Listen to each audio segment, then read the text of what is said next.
Hey everybody, welcome back to the channel, welcome back to some more Shadowverse Worlds Beyond. And today I wanted to take on a question I see a ton of in the community Discord, which is, how do I choose my class?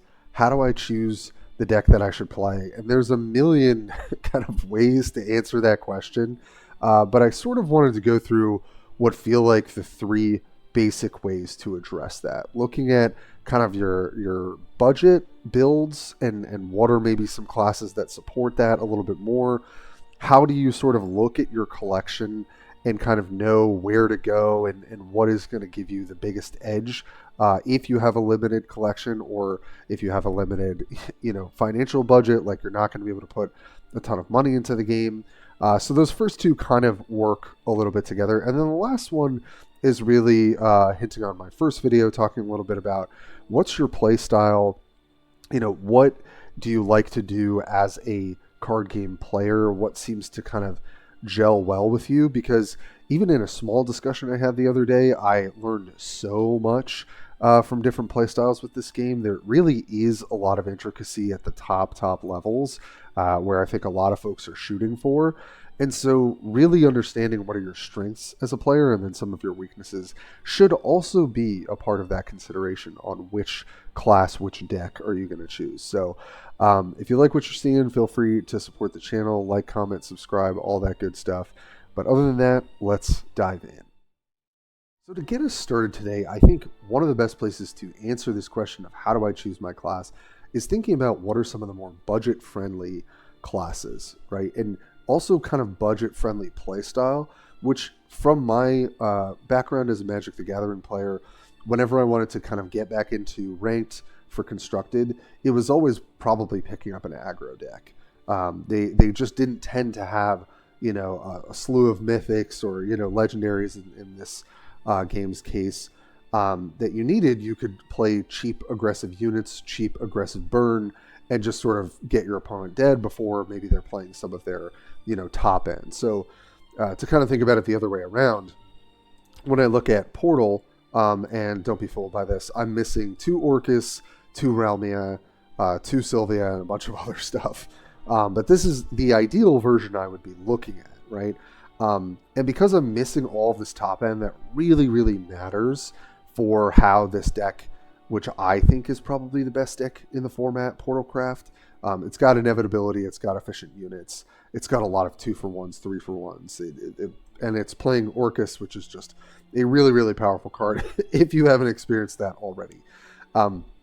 This is sort of the deck that you're trying to beat, right? And so you're essentially trying to go underneath it. And so I think Portalcraft is probably one of the not budget-friendly factions, as it were, or classes. Gotta get that terminology changed in my head here between games. But I think some of the ones that are a little bit more aggressively slanted are going to serve you well. I really want to shout out Forestcraft for the most part. Obviously, I have this a lot more filled in. And obviously, you can see a couple legendaries here. You could play this with 0 legendaries pretty effectively. As you can see, there's still a good amount of golds, right? Bale's very important. Godwood Staff is probably one of the most important cards. Lily is very good at allowing you to remove units to keep comboing off. And obviously the roaches are important. But if you look at, like, from a legendary perspective, this class doesn't need that much support. You could even just truly cut the Olivias, run the 1 Aria, which I think is kind of the more necessary or more impactful legendary for this class, and do very well. Now, the skill ceiling or the skill floor, this deck takes a lot to figure out. So I wouldn't say that this is beginner friendly, but I would say that this is budget friendly. If you want to take a competitive deck on the rank ladder, Forestcraft is going to allow you to do that, but you're going to have to work for it. So that's my one caveat about Forestcraft as a budget option. The other budget options, I would say, again, lean more aggressively. And so, this is sort of my budget aggro list. I'm still missing stuff. I probably should be playing more Lu Fangs, probably not playing this 5-drop or the Dragon Slayer. I'm missing the Otahime, thing that creates storm troops. I should have 2 Fortes as well. But this list does okay, right? I can sort of aggress in the early game and then just basically pressure my opponent to a life total where Warrior of the Deep kills them outright, Forte kills them outright, or maybe Garyu does the work. So I think that Forestcraft produces a very, very strong rank deck, but is pretty hard to play. I would say Dragoncraft is on the easier end of the spectrum. I would say this is more beginner friendly, also budget friendly. The other ones I'm trying to think of highlighting, I think, this idea of like Abysscraft being a pretty bad class to be in. The thing is, if you open stuff for it, I think it has competitive builds, right? So I actually opened a lot of this Aragave, sorry if I'm butchering that, who can be really good at pressuring your life total, right? Because you can evolve him to deal 3, he's able to clean up the board, and then you've got a body after that. That's generally pretty good. Got the Olivia in here. And although I have other legendaries, I kind of wanted to show like, oh, maybe if you open 2 of these and 1 Olivia, this is a competitive and viable build for ranked. So I think Abysscraft is also, I would say, budget friendly, beginner friendly because it's aggro. And then for Swordcraft, which is the other kind of like, I would say like aggro class in general, this is what I'm calling like kind of small sword. And I actually modeled this off of a couple matches I played the other day. So also you're getting some cool deck lists if you want to try them out during this video. Trying Ravening Tentacle, which looks kind of mediocre, right? Deal 5 to something, gain 5 for 7 energy. But this actually just gives this deck the reach it kind of needs. And so obviously I've got quite a bit of golds, especially having Fill, which is one of those neutral golds. It's just such a great thing for your collection because you can just slot it into most decks. We've got the Olivia, and I might even toy with some of the numbers here, but I would say that Sword also, but relatively budget friendly if you're going aggro, not if you're going the mid-range build that has a ton of legendaries that's got 3 Alberts, 3 Amelias and Amalias and all that stuff. But I think that Swordcraft also can be quite a budget-friendly build. So in this section, I know we're covering a lot of information very quickly, but basically I would say that Forestcraft, Dragoncraft, Abysscraft, and Swordcraft, those are kind of your 4 aggro, go under you kind of budget, and to some degree scaling from Forest being the most beginner not friendly to I think Sword probably being the most beginner friendly, to sort of guide where you might want to go in terms of your class choice and in terms of what your collection can offer. Speaking of collection, my second point here is really to go over what does your collection allow you to do, how limited is it? And sure, we could talk about bronze and silver cards, but really the meat of it comes down to, I feel golds. Yes, legendaries are obviously going to be some of the most impactful cards of the game. Typically, they are coming down later in the game. So if we think about that first point in talking about what's budget friendly and what's also going to be kind of aggro friendly, because that tends to be easier with a more limited collection, then we're also going to be focusing on gold cards, right? So I think you really want to take a look at your collection after you've opened all of your beginner packs and you're thinking about choosing that starter deck of what's going to help fill in a viable ranked deck. Something that can get you over 50% win rate, right? And so early on, I'll just say that I hit like 2 or 3 Killer Roaches. I think it was maybe 2 Godwood Staff, and I think it was 1 Lily at the time. And so Forestcraft just felt like this is going to be the easiest thing to get into. And then I think I had 1 or 2 fills in terms of my goals. So, and then as you can see, it's kind of spread. I've got some Penelopes, which are not a great card. Rage of Serpents, fine for Abysscraft aggro. We did have the Valses, I think. So I was kind of thinking about Swordcraft at the time. And I think Homework I didn't have when I initially opened those packs. I think I had maybe 1. So it just, it just kind of broke that way that I just really had mostly Forestcraft type stuff.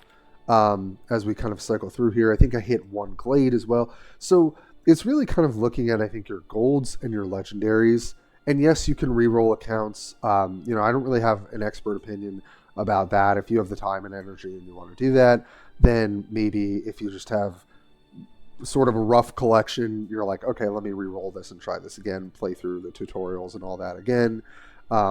Like I said, you got the time to do it, great, then hopefully you roll a better collection. But I just kind of stuck with what I had, and I've been, accruing more stuff over time.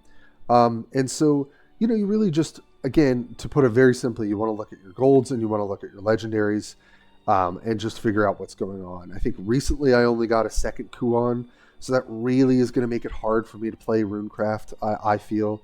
I can't really play Dragon aggro effectively with only one Forte, so that's kind of rough.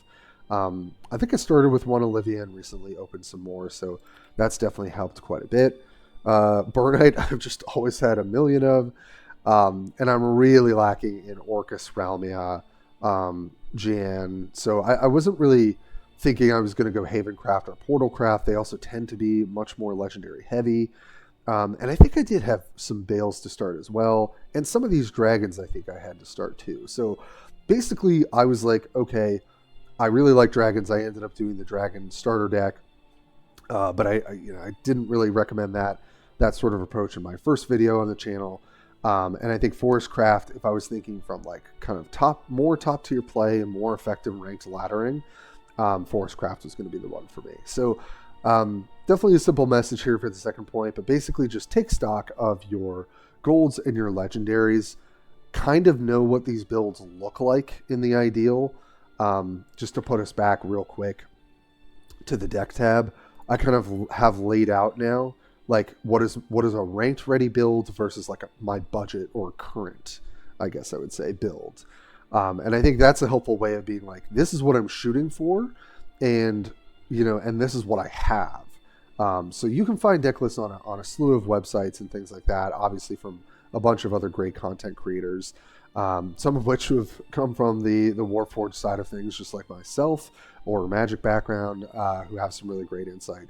So yeah, look at your collection, see what you got, and then try and go from there. So for this last section, I think we really just want to talk about what is your play style and how do you like to approach card games, right? And so just to kick us off here, Forestcraft is going to be a higher skill ceiling and a little bit harder to start as a beginner. It is more budget friendly and it is combo oriented. So if any of those things kind of appeal to you, I think Forestcraft could be a great place to start, especially if you are a card gamer.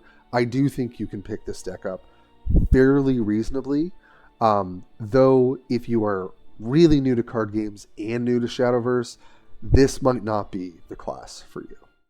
With Swordcraft, and if I had to do it again, I think this is where I would start as a veteran card game player, but also as a new player to Shadowverse. I think that they offer a range of different aggressive builds that are quite viable. I do think they're budget friendly. I think they're beginner friendly. And they kind of can scale up. And as you get more and more legendaries, if you get those Albears, if you get those Amelias, Amalias, Genos, all that sort of stuff, then you can sort of like build out the deck options you have with Swordcraft. But I think Swordcraft is probably one of the best places to start. Runecraft. I love Runecraft. I love slinging spells. I love having spells boosting each other up. And you're sort of playing this like control-y and combo-oriented role in the matchups. You can pressure. You're also very good reactively. And also have some pretty insane late games if you have the legendaries for it. And so if you like slinging spells, if you like kind of adjusting your game plan to what your opponent's doing, I think Runecraft is relatively easy to learn, but not particularly budget friendly. Dragoncraft. Love the dragons. It's really a lot of fun. But if I had to go back again, like I said, I probably would choose Sword. I do think they're somewhat budget friendly for the aggro version, because they do require a lot of legendaries and golds for other versions. But even still, I didn't really have a great start because I was missing some of those key golds and legendaries for the aggressive build. I think Dragoncraft is a relatively easy class to pick up, so I do think that can be a good option. But I think if you're looking for something that's a little bit more aggro oriented, I really think Swordcraft is probably one of the ways to go, or the best way to go. And then Forestcraft, although it's not aggro, would be probably the other recommendation I would make. But if you hit all of the hits for the Dragon aggro build, I think that Dragoncraft can be a great place to start. Oh, Abysscraft, you've been the most critiqued and probably the most put down. But I think there are a couple different builds, and I think the aggro Abysscraft can be quite potent. I've definitely lost games against some of my better ranked decks to aggro Abysscraft, and I've actually accrued quite a few of their legendaries, so I'll be diving into that pretty soon. And so when I say they're a great place to start, here's the thing. I think they're somewhat budget friendly for some of the more aggressive builds. I think they're somewhat easy to pick up. In terms of their power level, and I've kind of sprinkled that in throughout talking about each class, is somewhat low. I think they don't really have a way to close out the game like other decks do. But if you curve out, they can be quite powerful. And so, are they budget friendly? Yes. Are they somewhat beginner friendly? I think so. Are they powerful? They're probably the least powerful faction, but I don't know. I think there's still something there if you like to play aggro and you've opened the right cards to do it. All right, I will put a disclaimer out here. Havencraft, I basically have not touched. I'm missing so many things for more of the late game build. I have seen, some aggro storm variants of Havencraft, and I think that's probably what I'm going to go for, but I'm still missing quite a bit. I think Havencraft is kind of in the medium in terms of beginner friendly. I think they're not very budget friendly. Maybe for sort of the aggro builds, you can kind of get away with it.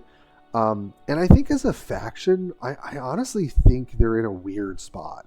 They don't really have the inevitability that some of, really I'm thinking about Runecraft and Portalcraft have when we talk about ranked ladder. They do shut out some of the aggro decks pretty hard. So it's kind of like your control matchups are going to be pretty rough, and your aggro matchups should be decently positive. But I will say I've built some different Swordcraft versions and have done pretty well to Havencraft. So take it with a grain of salt here. But I think Havencraft I would probably shy away from starting out.